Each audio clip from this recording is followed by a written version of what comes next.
Hello viewers, I'm SB and welcome back to Civilization VII, where today we kick into our second era, the Exploration Age, which I'm expecting to have some mighty mixed feelings about. So the first thing we gotta do here is just like refamiliarize ourselves with our position. Basically, we got two friends and a neighbor who's very grumpy. We have a lot of luxuries and stuff to manage. And we have a lot of ports, which I think is a good and important thing for this era. We also have a bunch of legacy points held over from our previous age, so let's have a look at that. They probably should have made that a little bit wider so that when it zooms out, when it zooms away from the screen a little bit more at the end, the edges aren't so sharp, right? Like it should keep extending past the edges of the screen, but whatever, it's fine. Okay, so welcome to the Exploration Age. Here we will decide which legacies to carry forward. The options available are based on which milestones we completed in the previous age, of course. We can only choose one Golden Age or Dark Age legacy, but any other legacies are fine. Okay. Yep, these are the legacy points we earned. Lots of culture, lots of economic, somewhat less of the other stuff. Wildcard points can be spent on anything. Okay, so we have access to the Wonders of the Ancient World Golden Age, where all amphitheaters become Golden Age amphitheaters, retaining their yields. I don't remember how many amphitheaters we have. But is that... No, that's not the only one, because we finished the economics tree, right? Where all your cities from the previous age remain cities instead of going back to towns. It feels to me like that's probably pretty strong, right?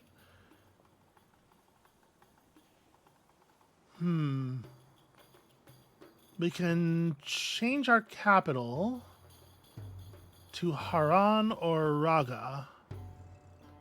Either Haran or Raga can become the new capital. I definitely don't think it should be Haran. I think Parsa's well positioned for the capital, honestly. Mechanically, I'm not sure hugely what the value of changing our capital would be. I think Parsa's right for us. I'm inclined to think that this is the golden age that I want to take. I like having more control of my cities, you know? And we built up some of these cities to have quite a fair amount of industry going. Plus 3 combat strength and plus 50 health to your walls. And we could do this. We could spend our wildcard point. We could gain economic attribute points. We could get a gold for every trade route that we had running in antiquity. That's not so exciting. To be perfectly honest with you, legendary fortification I think is kind of good. I don't necessarily trust what's his name I've already forgotten the names of all 3 of our neighbors. I don't necessarily trust green not to come at us again, so that might be wise. What's 1 economic attribute point worth, right? Like, as far as our cultural heritage stuff goes, wonders you control get plus 1 culture and plus 1 happiness. We do control a fair number of wonders, right? This is 7 culture and 7 happiness per turn. It's not like an amazing income, I suppose, but... And then we could take also an attribute point. I think that's okay. These are kind of... aside from the Golden Age things, these are kind of small potatoes, huh? Like, it doesn't really feel like that much of an advantage to have earned these. I guess I'd rather have the cultural than the diplomatic. Without any specific plans, it's a little like it's a little hard to know what the value I'm getting from these is. Let's take legendary fortifications. That seems good to me. And then military, an expansionist attribute point, right? Because this whole era is about expansion.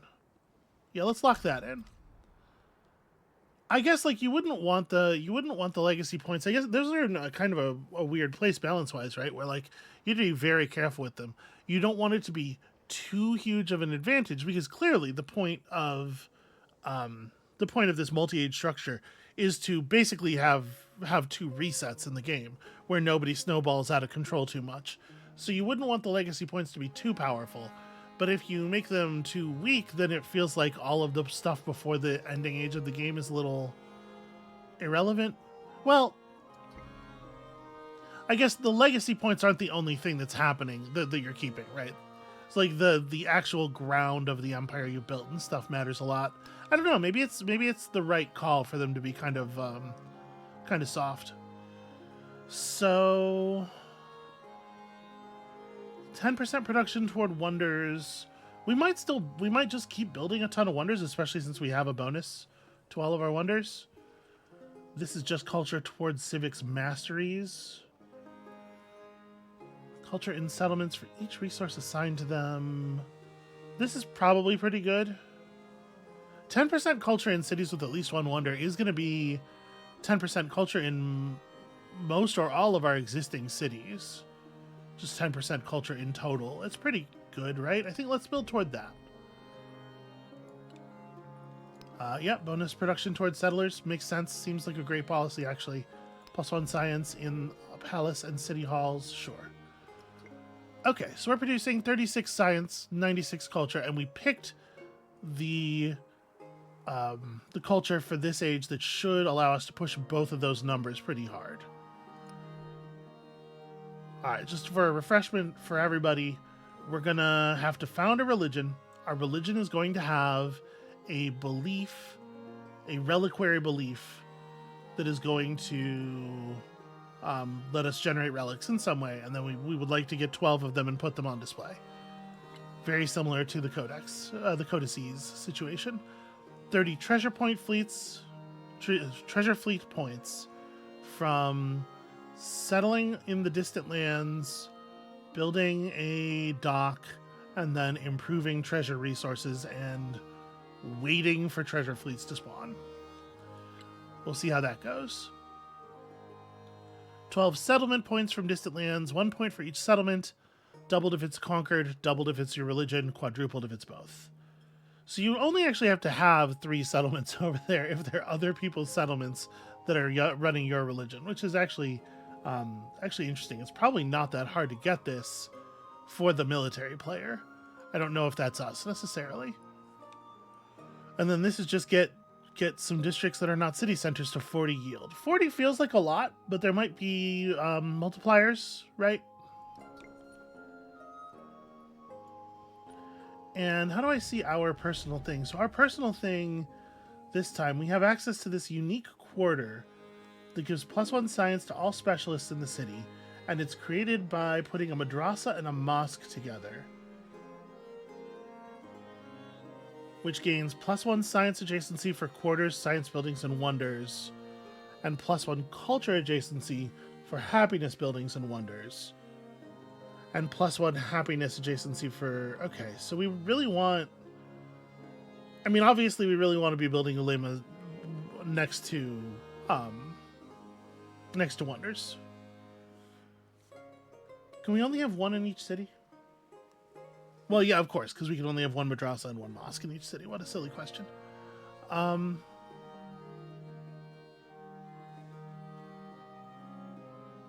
30 gold for each rural population of a city when creating a specialist.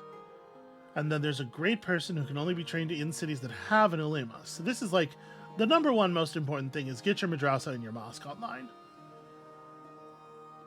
When stationed in your territory, +1 combat strength for every urban population in that settlement. So really good defensive cavalry with lower general combat strength. All right, we're probably not engaging in a lot of wars of conquest this era. My military has been spread out kind of strangely. So I have 3 commanders. This is my... Wait. Are these my commanders? Okay. Yeah, I remember this. Okay. So this is the, like, go fast commander. +1 movement while on land, ignores... This is a scouting commander, is what this is. We only have 5 military units to work with, though, so that's... We're going to have to generate a little bit of military, probably. Yeah, none of these had any military pre-packed into them. Because I'm thinking, like, I want to take a couple of bodies over to explore and make sure that there's a safe spot for our settlers as quickly as possible, right? So let's talk about the tech wheel. Tech wheel? Tech tree. Sorry, good. I play a lot of games with tech wheels in them. So we need cartography to make boats. All civilian and support units may enter deep ocean terrain. That's an interesting way to word that. Fleet commander is a naval military commander, sure.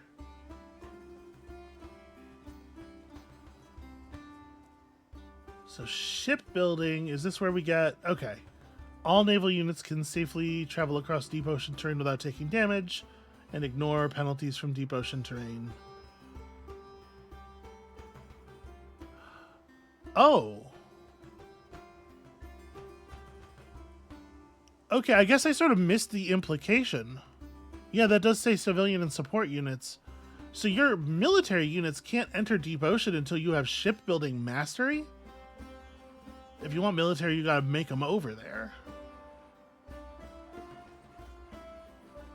Okay, that's interesting. Well, I mean, cartography is like the number one most important thing then, right? We need to be able to get our settlers across the deep ocean. I also need some actual boats. Didn't we have boats? Wasn't I good at boat? Oh, right, I forgot. We have another city. You can tell it's been a couple of days, right? Okay, and this city has... This is the one I was like, where the hell is our commander with all the red stuff? Yeah, okay. Not only that, but this commander has troops already.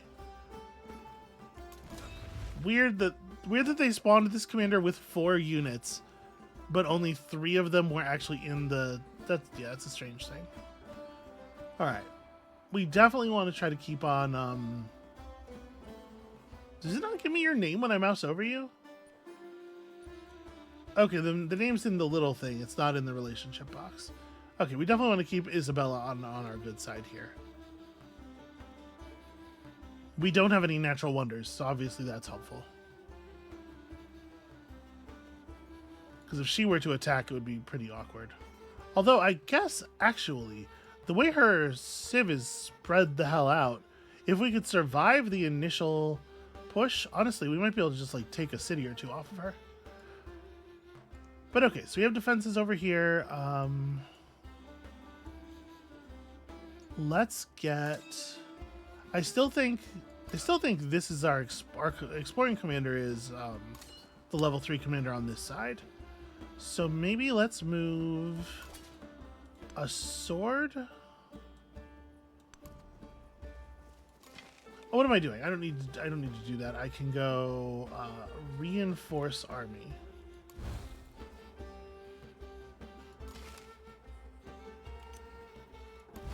Yeah, we can just teleport people. I forget. As far as logistical stuff goes, I actually really appreciate the, I guess I'll call it simplification. But it's, yeah, just like taking a lot of the pain out of commanding armies in this, like, 1 turn per, or 1 unit per turn space. I actually really appreciate. And you are absolutely just jumping into command here. So there we go. In 5 turns, that will be a full army in a walled district with legendary walls, ready to hold off in case Ibn Battuta comes knocking again. Is it possible for us to see his relationship with other people? We don't. Okay, we don't get a number, but we know that he's at least as angry with Lafayette. So okay, if he does decide he needs to shed blood, it might not be my blood. So that's good. Alright, civics. Piety seems like an important one.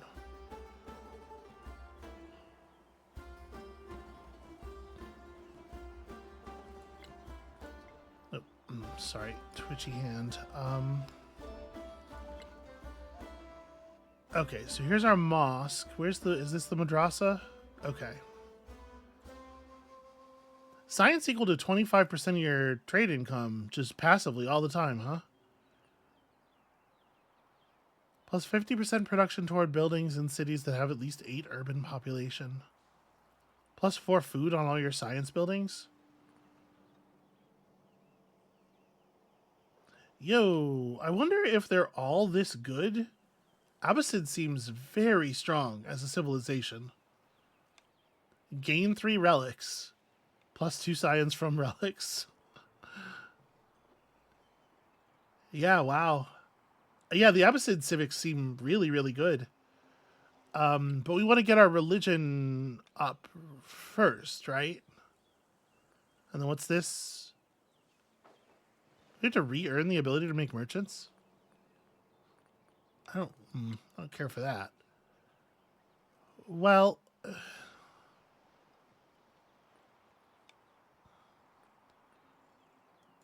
we got to get our religion going because we got to figure out how we're going to generate relics. I feel like that's correct. As the Abbasid people have plans for new buildings, you may not want to create more urban quarters. In Exploration and Beyond, you can choose to build atop an existing but outdated building by overbuilding. While overbuilding doesn't have particular benefits now, you may find social policies, civilities, and more that make overbuilding especially efficient. Okay, I mean, the question is not whether it has bonuses. The question is whether it costs me the yield of the underlying buildings. But I assume that would be included in the obvious build costs, right? Like in the yield calculation. So we definitely want to make sure that we have a spot adjacent to a wonder to turn into our madrasa. And ideally it would be a spot adjacent to a wonder and also like science or happiness buildings. So saw pit, library. So like maybe this is where the madrasa goes. Our brickyard is here, and the brickyard is ageless. The library is not, so actually,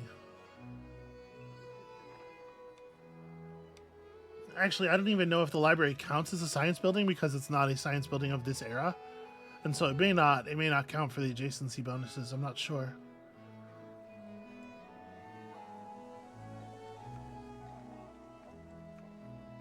Are you allowed to build over ageless buildings? I'm not even... Alright, well the library is not ageless, so maybe the idea is this is the place where we put down the madrasa and the mosque. And then this can be ageless production quarter. It's kind of awkward, but I already accidentally started building ageless stuff there. I mean, I guess, it's not bad to put it down here in any case. Okay, this is sort of a split up way to do this. So, we want to put these in the places where we have the culture output, which right now is Echmara. Can Echmara afford to lose food in production? Yeah, but also it's only like a point of culture that we're talking about. Maybe I'm better off just splitting it over these two, and then bonus production toward missionaries and temples would be a thing of the capital, probably. Oh, hey, the gypsum has changed function. That's interesting. Well, you know what we should do, probably, actually? Let me put a camel in Echmara. I'm not allowed to do that. Oh, Echmara's still a town. Right, this is city only. Well, if Echmara is still a town, then it doesn't really need the production. Which actually... Yeah, I guess let's just go ahead and... Does that not? No, that might be a city-only bonus. I forgot that we still had a town, because we were so aggressive about converting things before.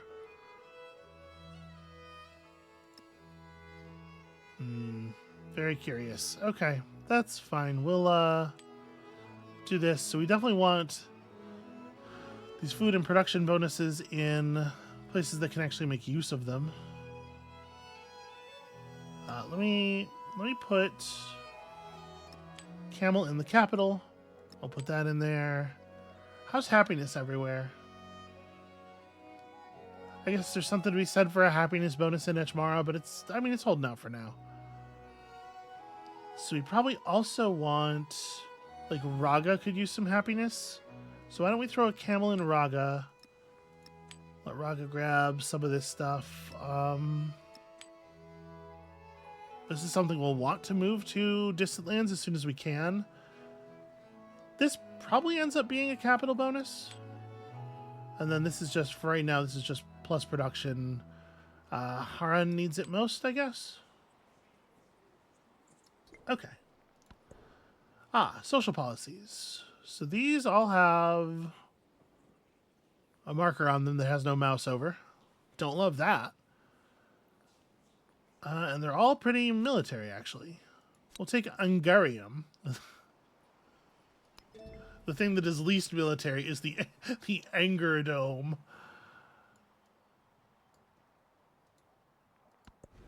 Alright.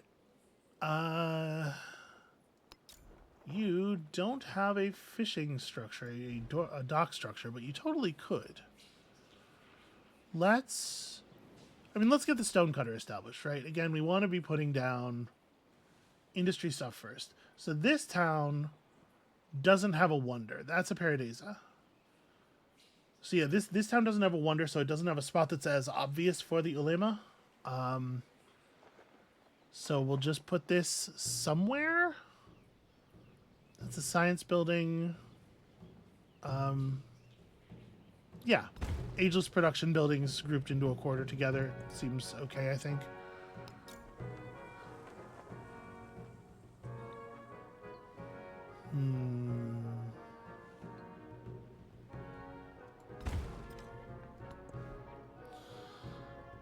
Saw pits and whatnot.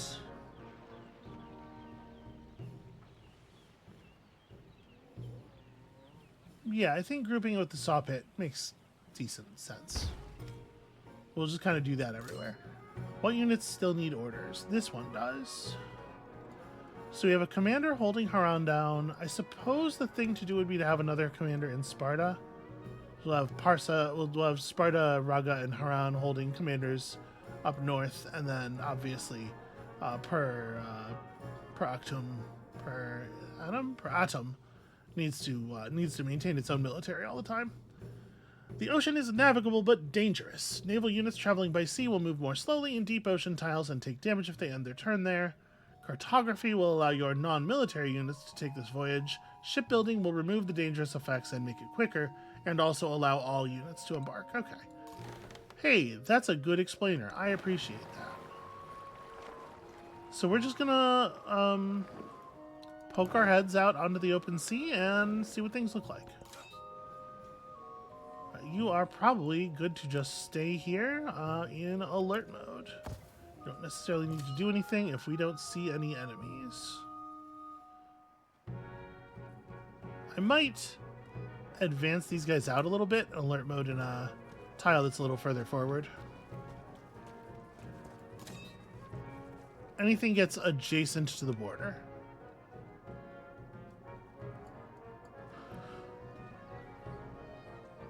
Okay, we have pretty healthy populations, it seems like. So we're seeing like 21, 15, 5 here. We have a lot of cities around the 20 threshold. Yeah, our population seems to be pretty advantageous. Alright, only 23 minutes to get through that first turn. 24, I guess. We do actually have a healthy chunk of money here. Maybe I should de-townify one of these towns. We don't quite... Okay, we'll be there soon. This town in particular probably should have access to its actual production queue. Oh, my cog was damaged. How damaged? 17. Okay, so pretty damaged, actually. You don't have a lot of exploration range, but also you don't necessarily need it. Alright, so each government is just a set of choices during celebration. Also, it's possible that some of the narrative events are based on your government, maybe, but they don't make that very clear. So, big bonus food, big bonus money, big bonus culture. I do like a production bonus towards civilian and support units. I could see us sometimes taking that.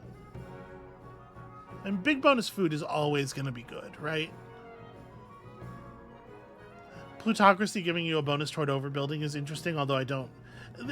With so much of the stuff in this game, here's the problem I think that Civ has had that's really been heightening over the last couple of installments as they try harder and harder to get sort of like prestige and some kind of legitimacy from pretending to be about real history. Like, the mechanics of Civ have nothing to do with historical ideas. And you can really see that in something like Plutocracy, plus 30% production toward overbuilding for 10 turns. It's just like, those are just words. We just jammed a bunch of words on the mechanics. These games have okay mechanics, and I think if they would just ditch the historical setting altogether, it would be much more satisfying. I know they tried that in there was a sci-fi Civ that came out after Civ 5, right? People didn't like it, but I didn't play it enough to know whether that was... Is this selected? Okay, this is subtly selected. I didn't play it enough to know if people didn't like it because of the game or if people didn't like it because of, you know, their various other reasons. Okay, so we do seem to have some kind of land over here pretty quickly, which is nice because we did not necessarily have a ton of turns to find it. We've discovered a new continent. Our explorer is naming it Africa.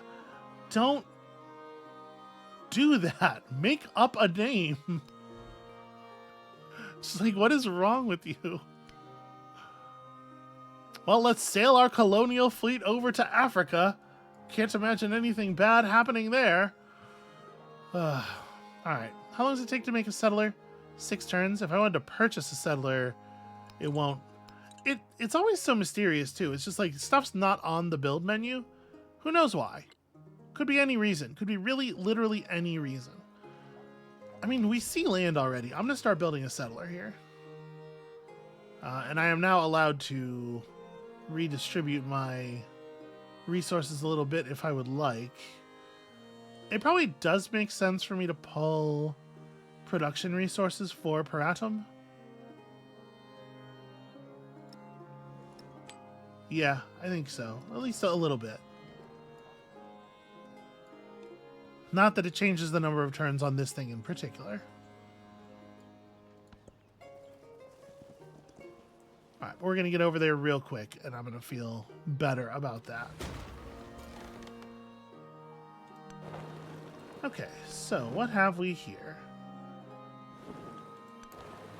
We have dies, which I assume, yeah, they're just dies. They work the same way dies work. And everybody is busily chipping away at their various tasks. Reinforcements are showing up bit by bit. You are good here. Okay, we got some fish. We got some neutrals. What do you call them? Independents. Oh, I was kind of hoping that was going to give me more inland vision, but I guess these are vegetated tiles, so the forest must be blocking me. And I can't move military units across this. We have access to diplomatic things that are, yeah, similar, at least, to the things we were doing before. Let's go ahead and do some diplomacies. So we can steal government secrets. Okay, a civic. Or gain vision of all the target's commanders. That's pretty cool. Yeah, let's start a relationship here. So I think cultural exchange and open markets are both compelling. Okay, except not support. Noted.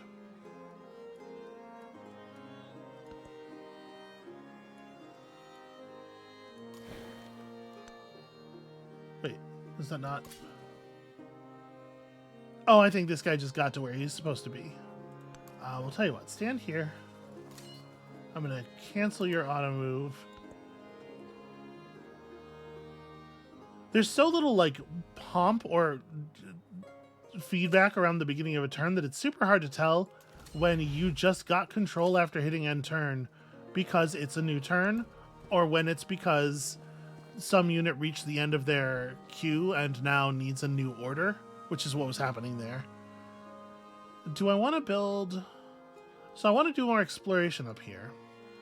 Notice we cannot build merchants. You do, in fact, have to learn how to build merchants anew, even if you knew how to do it before, which is very silly.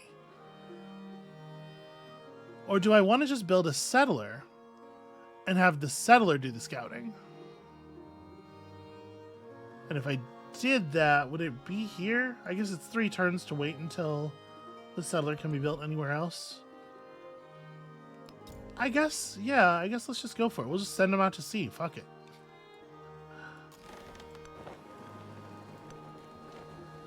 Alright, so I'm not seeing a lot of treasure resources. And honestly, this is so close to me that I don't know for sure that it will even count as distant lands, quote unquote.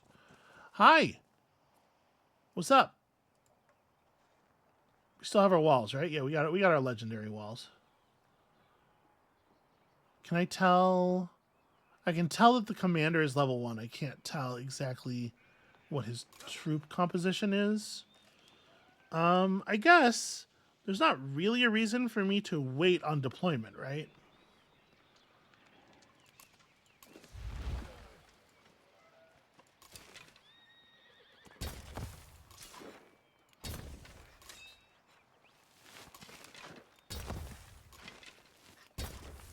Let's have everybody get ready, because it seems like he maybe wants to do a thing.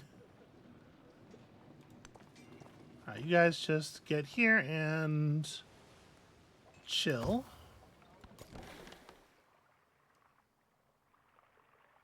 So there's more shallow water up north. Is this... Yes, it is because there is more land. We've discovered another new continent. We're naming it South America. Guys... Please. Good lord. Yeah, no, he wants to do it. He wants to rumble. Well, I don't care for that. Mayhap we should, once again, begin the fortification process. Looking at this and trying to figure out, like, I think from here, with the river being awkward to stand on... I want to move to here, and I want to deploy my troops like this. Oh, that's, okay, that's smart. It actually did do it exactly the way I was hoping it would. And then, once again, everybody builds temporary fortifications. Don't you do it, Green. I am watching your ass. And in fact, I know I just put this guy... Well, I should probably keep him over here, because Green might actually have military coming out of that place. If he does, we're going to be glad we started by building all these stone cutters. I'll tell you that.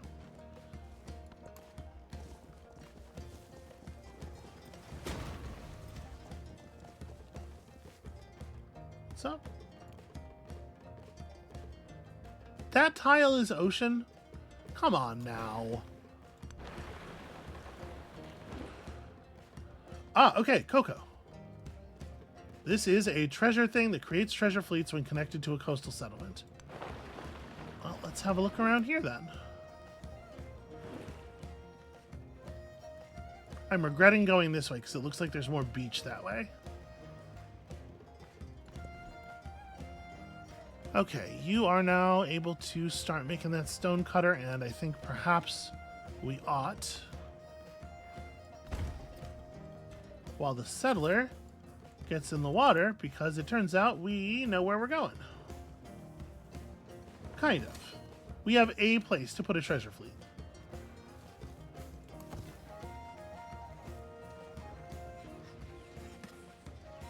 Okay, so they're continuing to try to fortify.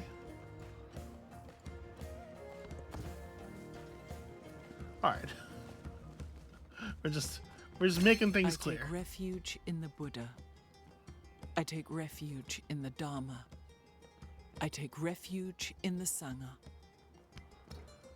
Okay, so this is a point of population here. So we want to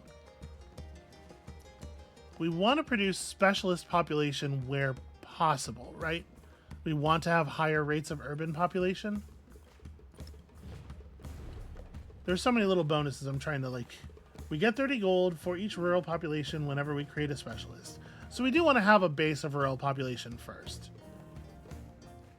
There was something else I was looking at. We get +1 science to all specialists in the city once we start putting together our ulemas. So it looks like all specialists in this city are the same for me. It doesn't matter where they're applied. I guess let's go ahead and do it. We gotta watch our overall happiness level. But yeah, that's quite a lot of gold income. And then I think we do want to pick up, I think we do want to go into our Abbasid stuff right away, right? Well, it might be a good idea to grab economics.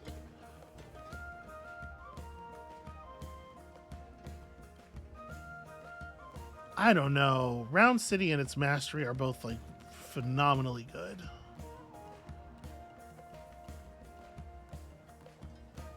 Mala is also not bad, and maybe it would be better to get the madrasa faster. Yeah, maybe we start with the madrasa because we could really use the science. We're a little short on that relative to the other incomes. And then we want to build a temple or purchase a temple. 664. So we can purchase a temple real soon. Yeah, let me just go ahead and get to work on that then. So this is a happiness building. We probably want it to be adjacent to our madrasa.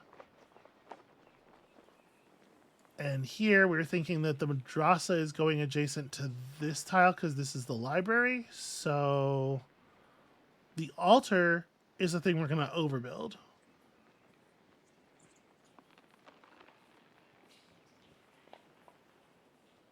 What's the Paradisa doing? It's a culture building. So I think what I'm going to do with this temple actually is put it down here. With the understanding that this is our ulema. Because our ulema wants to be next to the Paradisa as well. And that's going to... Oh, I wasn't actually thinking about that, but that's interesting. I was thinking, you know, we're just moving this urban population to a different tile. But building over... we're moving this rural population to another tile. But building over a rural improvement does allow you to reassign that rural population as an urban population. Yeah, that's kind of interesting. I think I'm going to do that in this case. And then that should give us the money necessary to purchase a temple somewhere else. And when I say somewhere else, I probably mean the capital, right? Okay, let's go ahead and get in the water here.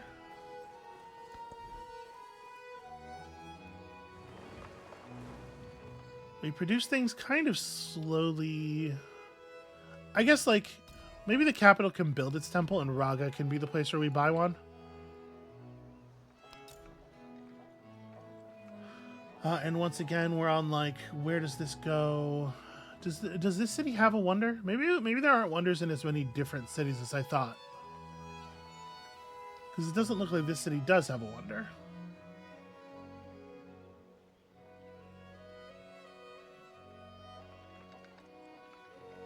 Okay, so then we'll want to be adjacent to happiness buildings, culture buildings, this thing. So if we make like this the site of the madrasa, the ulema, then I can just put our temple down next to our granary. We can maybe relocate these people maybe later. I don't, it doesn't need to be right now. Okay, and then you're building a cog to help explore this way. But I definitely wanted to get the settler going quickly. And then here we can just build our temple. But I wanted to get one right away because that's going to help us push our religion.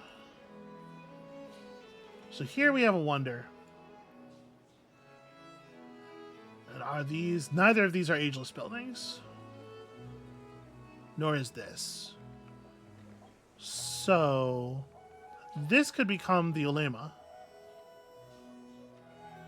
In which case, maybe we just put this thing down over here.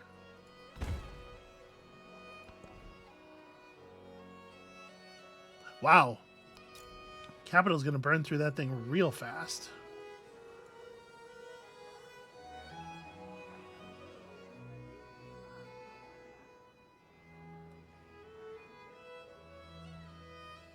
So we may as well put this down here.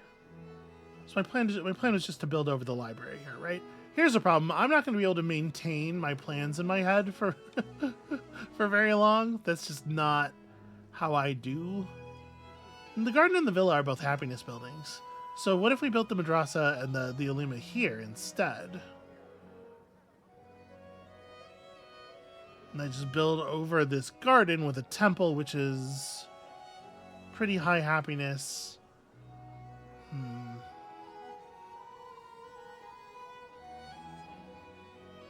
No, we'll build it here for the maximum happiness bonus, and then this will be the ulema.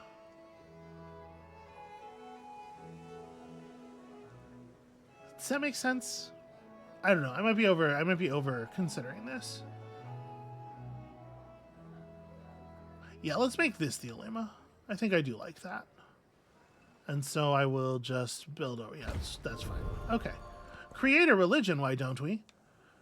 With a temple complete, the Abbasid people can found a religion. Similar to pantheons, religions can boost various parts of your civilization based on the beliefs you choose. More can be unlocked via the Civic tree. Your reliquary belief will determine how you unlock relics. Right. So I'm a little disappointed that it's not as bright orange. They're really using a pretty muted color palette here, and nothing is the kind of orange you would like it to be. But I think I am still bound by our legacy to pull either Giant Crab Time or, of course, the Fury and Terror of the Blood Wheel. Oh, there is a pretty good-looking Blood Wheel here. No, we're going to stick with Giant Crab Time for the moment, even though it's not orange. And... okay. So, there's not a ton of these. 2 relics every time you convert a city-state for the first time. We want something that we're going to be able to get 12 relics out of, right? I don't know that I think this is going to happen 6 times. 2 relics for first-time conversions of another Civ's capital city. That's also not 12-able. 1 relic for first-time conversion of another civilization settlement with a temple or altar. That feels a little bit more doable. That feels like it scales better. 2 relics for first-time conversion of another civilization settlement with a wonder. I think people built a lot of wonders, right? But we don't know how they distributed them over their settlements. So apostolism might not be great.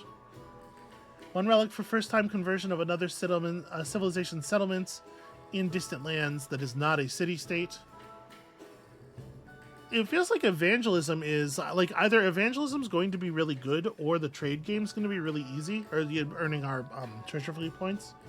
So picking evangelism kind of feels like you win either way.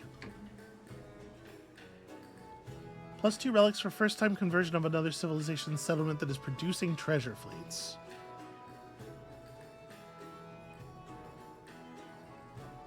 Yeah, I guess we don't know how efficient they're going to be about, like, trusting the AI to do a good job producing treasure fleets feels like maybe a trap. But again, they've gone out of their way to create these, like, sub-games that have more rigid, simple rules, or not simple necessarily, but more structured rules. So theoretically, the AI can be better at them, right? That was one of the points of this reformation. One relic for the first time converting another civilization settlement with at least 10 rural population. That's not a thing that's going to be easy for me to judge. Right? I just have to like count the districts. I don't like that. I think evangelism feels like a winner. Conversion of another civilization settlement in the distant lands that is not a city-state. Let's go for that. It may not get us relics very quickly, but it'll get us some relics eventually. And then a founder belief for converting other players' settlements. So yeah, other foreign settlements following your religion. Every tile that has a natural wonder in other civilization settlements that are following your religion. I mean, it's a big payout. I don't know that we know where there's a natural wonder. Every wonder in other civilization settlements that are following your religion. I mean, we are planning to push religion mainly on the other continent for right now.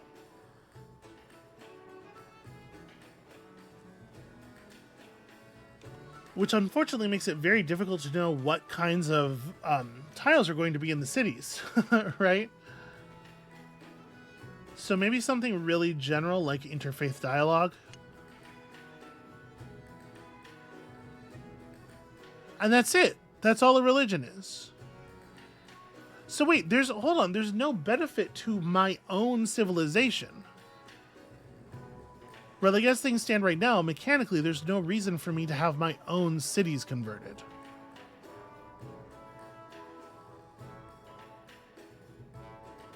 That feels... I guess the benefit is that other people aren't getting their founder beliefs off of you. It's more of it's a negative bonus. That feels really not. Okay. Did I just... My hand twitched, causing a right click, and that undid the whole fucking thing. Giant crab time. Crab time? You have to click the pencil to say that you're done. I mean, I guess it works well enough, right? I did it the first time without even thinking about it. Okay. Yes. Confirm. Confirm that the time has come. Crab time again. Crab time is here. It's now. It is now as it always has been. Oh, right. You can't actually get in the water for another 5 turns. What am I doing? I did over prioritize you slightly because I forgot. Well, I mean, you live here now. That's your thing. Congratulations on your swanky new houseboat. Okay, more treasure fleet, more treasure fleet. Okay, so we got a pretty decent cluster of resources here. It's a little bit probably a thing that Isabella would like to consider her own, but you know what? I'll tell you what, we'll race you for it. Feel free to come get it. Yeah, I need to get my science up.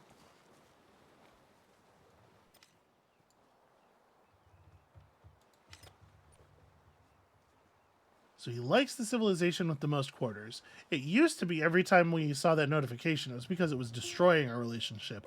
Now I have built a bunch of quarters, and now he is totally cool with us. All right, we got another independent. So yeah, like a tile like here. Whales are just a flat 5 production, are they? Huh. I might call that curious.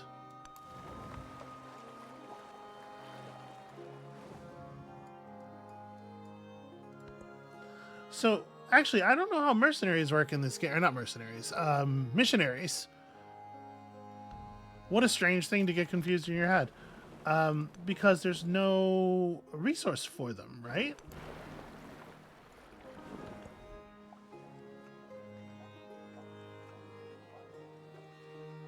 You now have the ability to train the missionary, which can spread hot. What?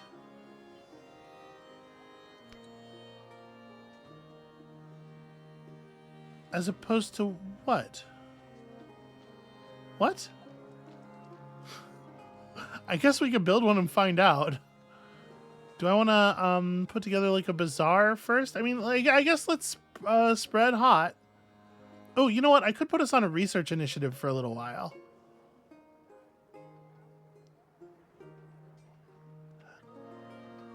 You know what? While we are not currently doing anything super pressing industry-wise, let's just do that. I really want to get this resolved. We got to get over there and start settling. It's a race, and I would like to win it. Even though we are not so science. Mwara Jambi. What's it take to interact with Mwara Jambi? It's 350 influence to do befriendings. Okay. No, your painting is sick. That's actually really rad. Good job.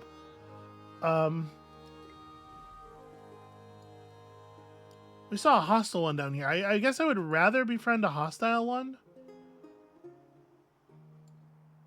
340 is a lot. I do think I'm going to hold off for just a moment on that one.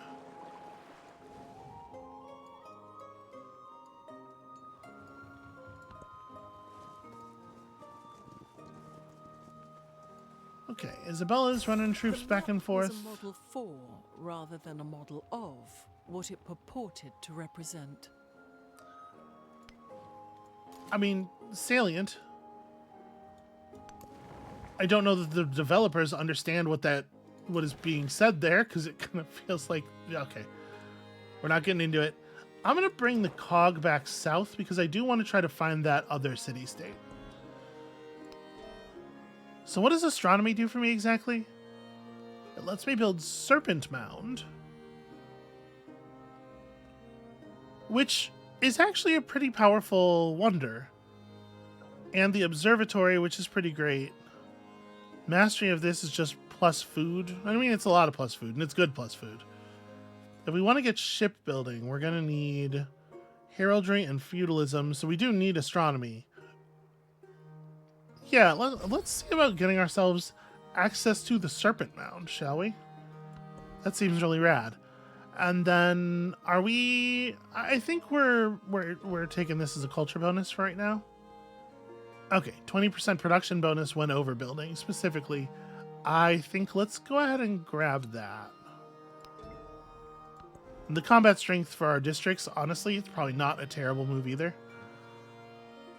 So this is just big food building. I probably don't need to super, like, let's continue devoting ourselves to growth some. We do want to overbuild where possible. So we get better production rates. And this looks like a spot to just sort of set out from. The forward set, the most forward set tile in the area.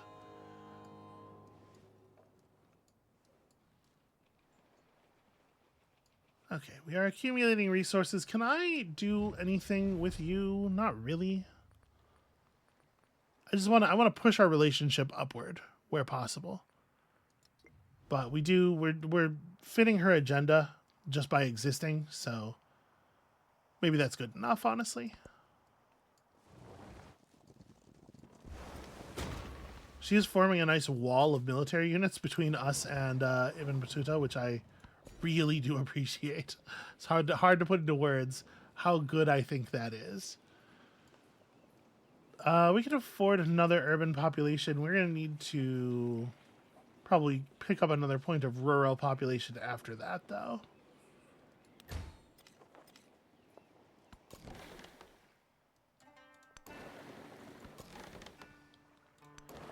Yeah, this set of bonuses seems very, very strong.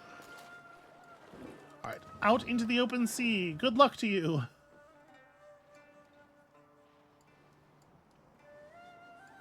There's probably something out there. I bet there's something out there. That said, there are definitely places where, like, you could send a settler across and it'd be dark for a long time.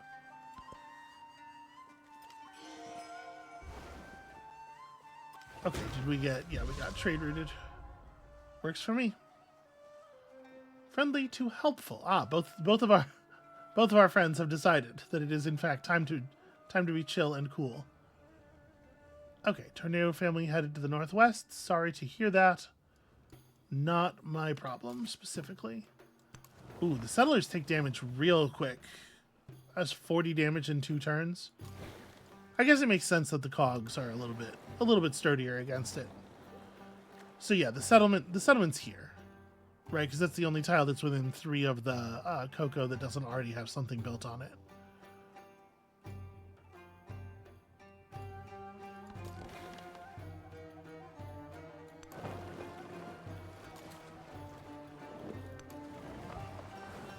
So we can look forward with the settler a little bit, but we're going to reach a point of no return pretty quickly. Yeah. All right. It's dangerous.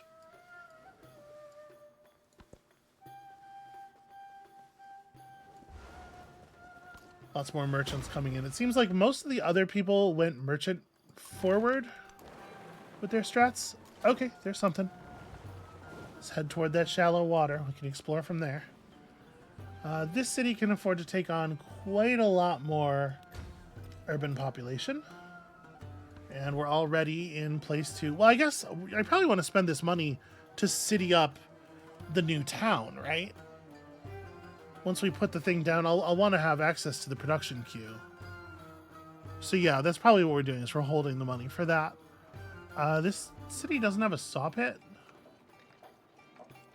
I know it's only 1 point of production, but it's also an ageless production bonus. It does feel like we should get it. Okay, and then you're back in shallow water, no longer suffering. And I'm not stopping on that ocean tile again. Actually, maybe I should just keep the cog with the settler, because we need a place to repair this cog.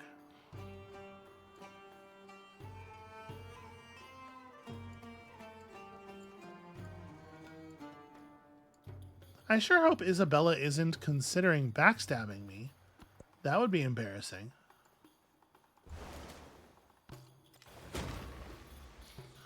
Okay, hunters have chased the white elephant for years. Finally, they trap it in a clearing. Harnessed, it is returned to the Abbasid court. A sign, the prophets say, of a great new order to come. So we have 4 temples now. God has assigned a leader for you. Nomad and city resident. Arab and non-Arab. Free or slave. Young or old. Love to hear that God is part and parcel. He is totally in on the slavery. He picked my slave master. Great news. Great news for me, the slave. Well, shit, as long as God's into it. That guy's never been a weird pervert about anything. It does feel like... Wait, I don't have control of these dates yet. Oh, no, I do. Sorry, they'd be green if they were. Right.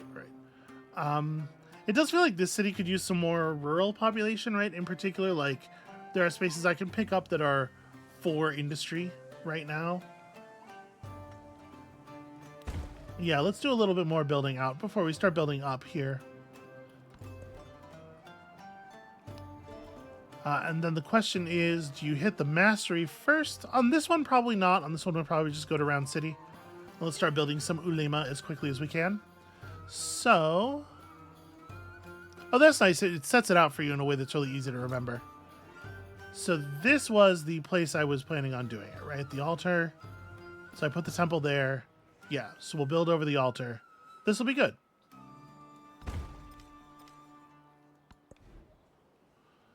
We definitely want to put down a madrasa here. Again, adjacent to the altar. Or adjacent to the wonder.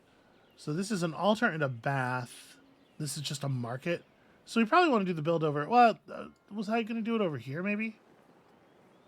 Yeah, this is where I put the palace. Okay. So build over the garden to build adjacent to a library and a villa. It is actually giving me a better build over here, and I'm not 100% sure why. And I don't know if it's including all of the adjacencies and stuff. Shouldn't this be better? Yeah, the problem is I just don't know if it's including all the adjacencies and stuff. All right, well, I'm gonna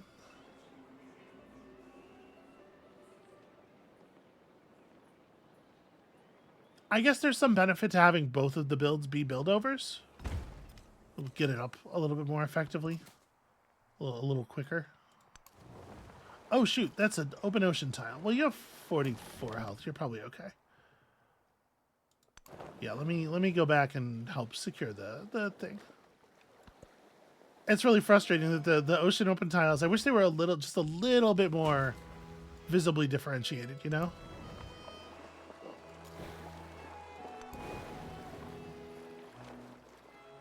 Okay, there is a guy over there, but he's not feeling hostile.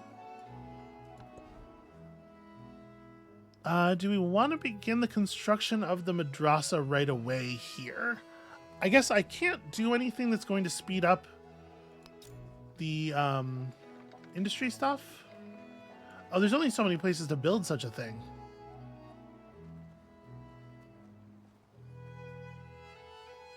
I don't really want to build over the Paradise. I was kind of hoping to build adjacent to it, but yeah, we have all ageless buildings and then resource structures, and this is a this is not flat ground, right? So actually, maybe we need to wait a second on this. I don't think we're ready to build this here yet. Let's start. Let's build another food building. We need to like grab another tile or two, I think. Okay, here we have a great big wonder. Obviously, we want to build adjacent to that. It looks like it'd be pretty juicy to do it here. But I wouldn't be able to build my district if I built it here, right? Because I'm not going to be able to build over City Hall. So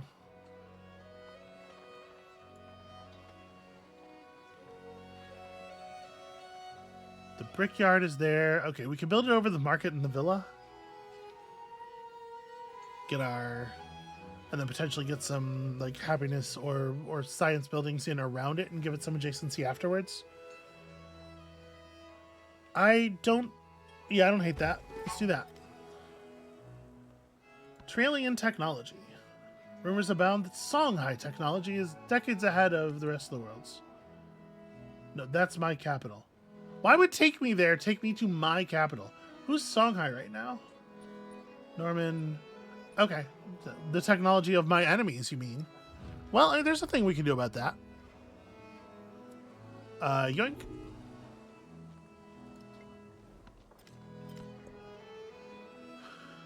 We don't actually have anything to... Oh, that's weird.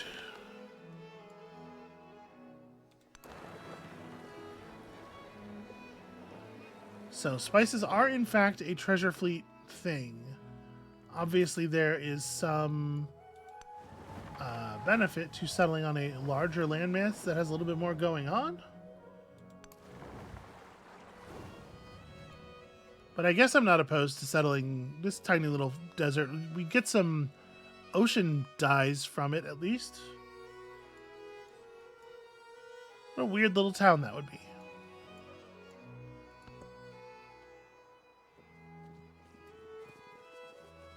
Okay, but they're not hostile. They're relationship friendly. We don't have to worry about all of the archers.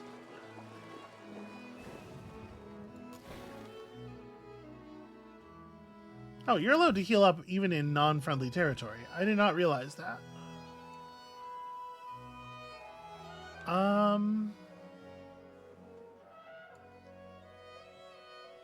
I guess the happiness space, or... Is a point of happiness worth more than a gold to be? And then also we're trading, obviously, by picking up water tiles, we're trading out happiness for food. You know, growth is still important. Alright, in the capital, we are for sure building our thing. We were going to build it here or here or here. We were going to build it here. I remember. I totally remember. Who says I don't remember? Okay. the name plate for the capital keeps disappearing. But yes, that'll get it done in most places just as we're finishing, like right after we finish Round City. And so we have the ability to build the other one. Okay, we have a town specialization available.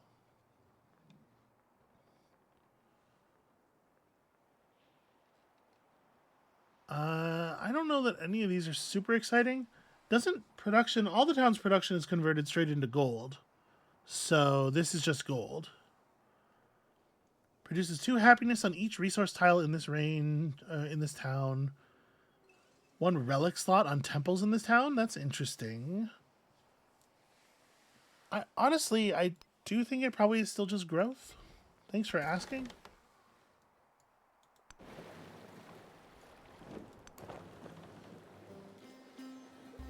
Okay, pearls are not a treasure resource. So actually it is looking more and more like there's probably not another land tile to settle on where I would be able to return the spices. So maybe we are just making a crappy little 2-tile town here. I mean, it'll have fishing boats and stuff.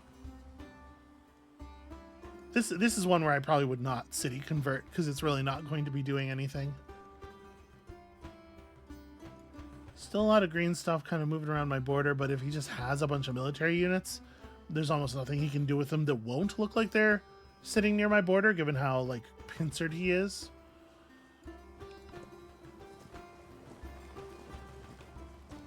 I need to look to my settlement limit as well, because we're about to put down stuff all the way to the cap, right? Like, let's drop this here, which unfortunately I can't do until next turn. This I'll go ahead and do now. Obviously, we want that.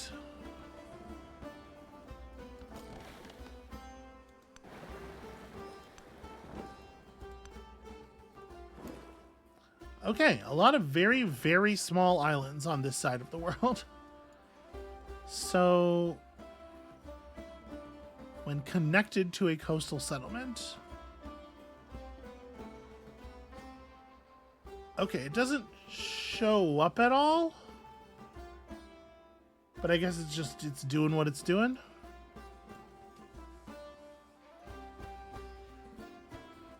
Okay. Maybe we'll get a timer going here in a second.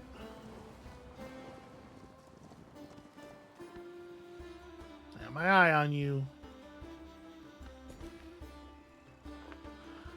This city can definitely afford to do a specialist population, and in fact, look at that. The specialists up in the new wharf are slightly better than normal specialists. They almost pay for themselves. I have a surplus of influence. Listen, don't tell me how to run my railroad. I'm gonna use this for messing with... Okay, now maybe I want to turn them. Let's just, go ahead and hit befriend. God, this takes forever. So it's gonna be 15 turns. We're gaining 2 per turn, and after 30 turns of doing so, I'll be the suzerain. After 15 turns of doing so, we'll go back to friendly at least. What on earth, like, why is this system... I mean, I hate to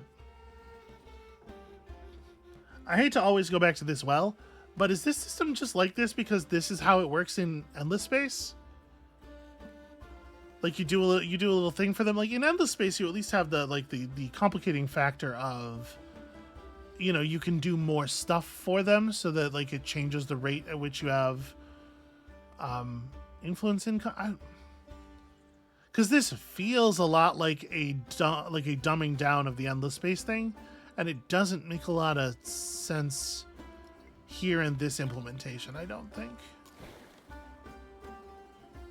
Alright, you're healing up still. Or maybe you're not. Maybe I can't because there's an enemy there. Am I allowed to attack?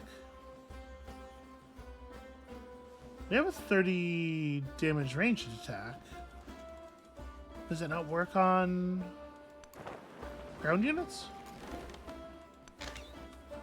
Oh no, okay, it does. I just only have one tile range with this thing. I wish the range was more prominently displayed. Okay, so Baghdad's gonna grab the tea as quickly as possible. I think we're going to go ahead and, like I said, pay the cost to convert Baghdad to a real city so we can get used to, we can start getting use out of its production queue immediately. I will, in fact, just put the sawmill down here. We're still going to be, yeah, the production queue here is actually pretty whack. Maybe I didn't need to do that to do the purchase. But I would like to buy, like, a military unit, like one unit of archers or something. Yeah, I don't know. Maybe I made an error here. So the saw pit went down for free. I guess the brickyard's not actually going to be very good though, right? And we are going to need a fishing building.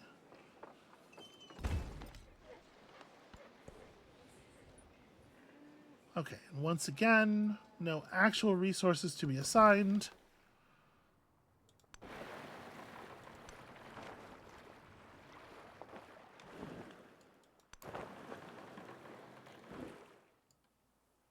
Wow, we're really close to the top of this cylindrical Earth.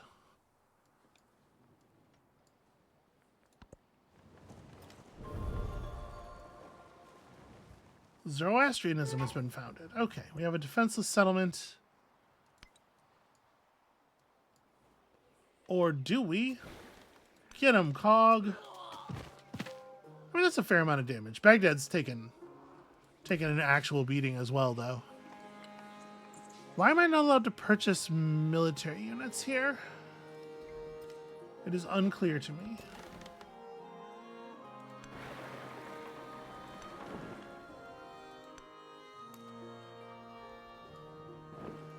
Yeah, just this like weird dusting of 1 or 2 tile islands is pretty strange. Okay, so I gave that a couple of turns so that I could see.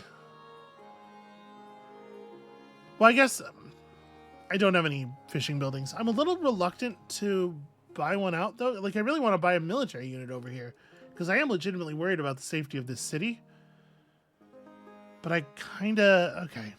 I was gonna try to push along until we could see the timer for the first treasure fleet, so that we could understand that mechanic. But it seems like maybe that's a little bit too big of a bite to jam into our first episode of the era, potentially. So I guess I'm gonna go ahead and stop this right here.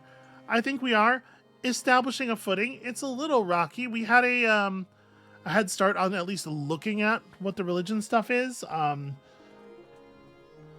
I didn't actually push hard to get any missionaries out real fast, but I think a lot of that has come down to what the religion system turned out to be. If there was more of a reason to have our cities be our religion, I think I would probably have used our resources slightly differently. In any case, this is where we're going to call it for today. Thank you all so much for watching. When you come back next time, we're working on completing our ulemas. We're working on figuring out how to get our treasure fleets flowing, and we're going to score some damn legacy points. And we'll see you then.